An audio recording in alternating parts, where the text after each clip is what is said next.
Hello! This short film is designed to give you some practical hands-on advice as you begin exploring ways into art. This resource is made up of a series of short films with accompanying online resources. As well as this introductory film, there's an overview of the project and 3 tutorial-style films which demonstrate how to discuss an artwork from the Ben-Uri collection and run a practical activity alongside that.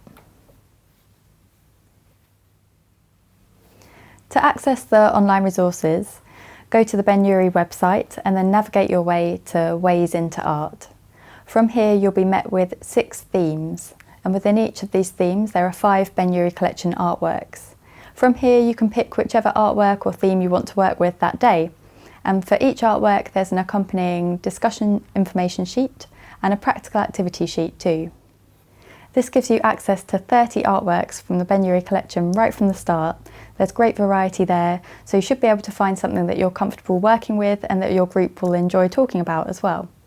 These resources are for you to use and learn from so that you can run your own session. There's loads more online resources on the website which cover everything from additional materials to how you might want to set up your room, and that's all within the starter pack. It's important that you get a sense of what Ways into Art is all about and the thinking that underpins it.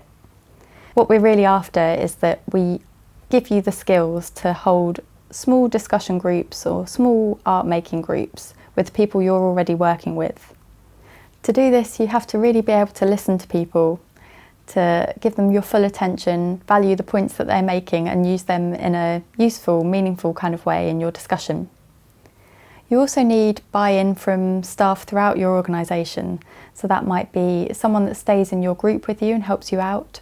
It might be a general understanding that that's when you're running your session, or it might be that you need top-down support so your senior management team know and understand the project. You may already have people in mind for this session, and if you do, that's great. However, you might be recruiting for this, starting afresh. If that's the case, then you have 2 options really.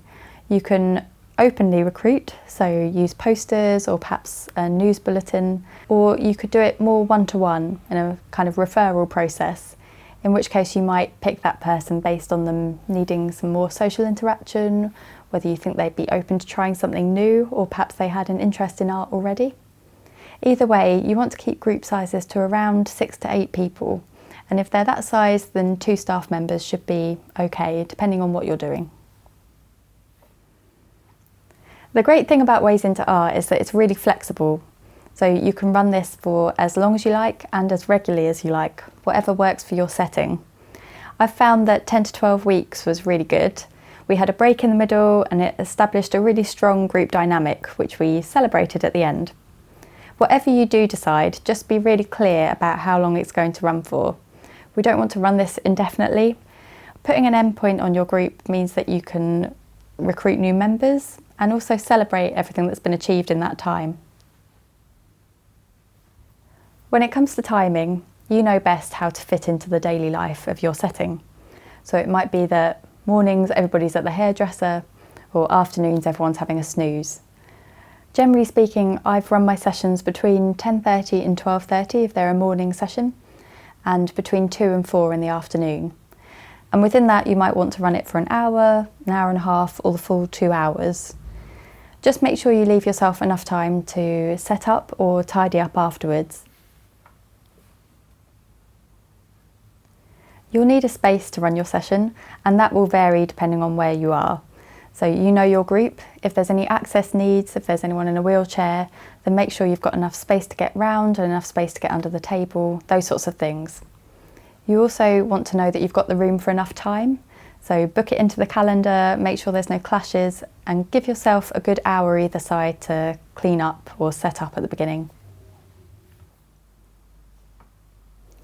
When it comes to setting up your room, this will really be determined by whatever space you have available. One thing that's really important is that everyone sits around one table so that you feel like one group. You may also want to put signs on the door so that people know how long your session's going to run for and that it's not an open session, that they can't just drop in. And you could also use place names so that you've got a seating plan and can direct people as they come in. It can feel daunting ordering art materials, so maybe start off with things that you're already familiar with or that you already have. After this, you can use the online resources to find a full list of art suppliers. Importantly, this needn't be expensive. The whole idea of this is to be able to run your session. If you don't know something, that's totally fine. Don't feel like you have to look it up and find the facts. This can be tailored to your group and their interests and needs. So be kind to yourself, you can't know everything, and just have fun with it. As well as the tutorials and online resources, there's always additional support available. So keep in touch, we'd love to hear what you think of the collection and see what you've made. You can tweet us at Ben-Uri Gallery. And remember, just enjoy it. It's about relating to your groups. So good luck and enjoy yourselves.